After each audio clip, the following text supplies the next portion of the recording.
शिमगा आला, शिमगा आला येशील का रे न्याला, शिमगा आला येशील का रे न्याला. बहीण शिमग्याला भावाची वाट बघते, वाट. ह्या नवीन लग्न झालेल्या जे मुली असतात ते शिमग्याला काय करतात माहीत आहे, आपल्यामध्ये शिमग्याला म्हणजे होळीला बायलेकीला खोबऱ्याचा हार द्यायची प्रथा आहे, खोबळ्याचा हार. मग आपण काय करतो माहिती आहे का, खोबळ्याचा हार घेऊन बहिणीच्या घरी जाऊन तिच्या लेकरा बाळाला हार देऊन त्या बहिणीला आपण शिमग्याला म्हणजे होळीला घेऊन येतो. तर ती बहीण काय म्हणते माहित आहे, भावाची वाट बघते, वाट. चिमणीसारखी वाट बघते, चिमणीसारखी. जशी चिमणी येते आणि दोरीवर कुठंतरी बसून चू चू चू चू करते की नाही, तशी एक बहीण भावाची एका चिमणीसारखी वाट बघते. आणि ती काय म्हणते माहीत आहे, येशील का मला न्यायला, भावा येशील का मला न्यायला, शिमग्याच्या सणाला रे वाट पाहते मी तुझी, मी तुझी वाट पाहते, तू येशील का मला न्यायला शिमग्याच्या सणाला. आणि खरंच बहीण ही भावाची खरंच वाट पाहत असते.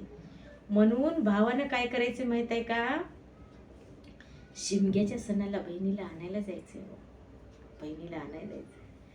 कारण त्या बहिणीला ती बहीण सासरी नांदते, पण तिला आशा कधी असते माहित आहे, सणाला माझा भाऊ येईल, सणाला माझा भाऊ येईल आणि मला शिमग्याला घेऊन जाईल. ती असे दिवस मापत असते, आजचा दिवस गेला, उद्याचा दिवस गेला, परवाचा दिवस गेला, 4 दिवसाला शिमगा आला, 2 दिवसाला शिमगा आला, आता 8 दिवस राहिला, आजचा तर दिवस निघूनच गेला. अशी ही बहीण भावाची वाट बघते.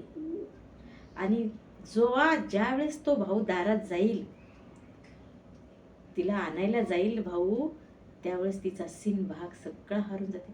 तिच्या सासरी सुख असू द्या, दुःख असू द्या, काही असू द्या, पण आजूबाजूच्या बायकाला ती सांगत थिंडते, माझा भाऊ न्यायला आलाय, माझा भाऊ न्यायला आलाय, माझा भाऊ न्यायला आलाय. आणि मी माहेरी जाणार. कोण्या सणाला, शिमग्याच्या म्हणजे होळीच्या सणाला.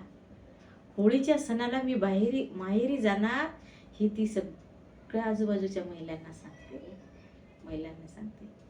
त्यामुळे भावाने काय करायचं माहित आहे का, शिमग्याच्या सणाला आणायला जायचंय, बहिणीला आणायला जायचंय. आणि बहिणीला आणून बहिणीला काय करायचं माहित आहे, शिमग्याच्या सणाची काकणचोळी करायची, काकणचोळी.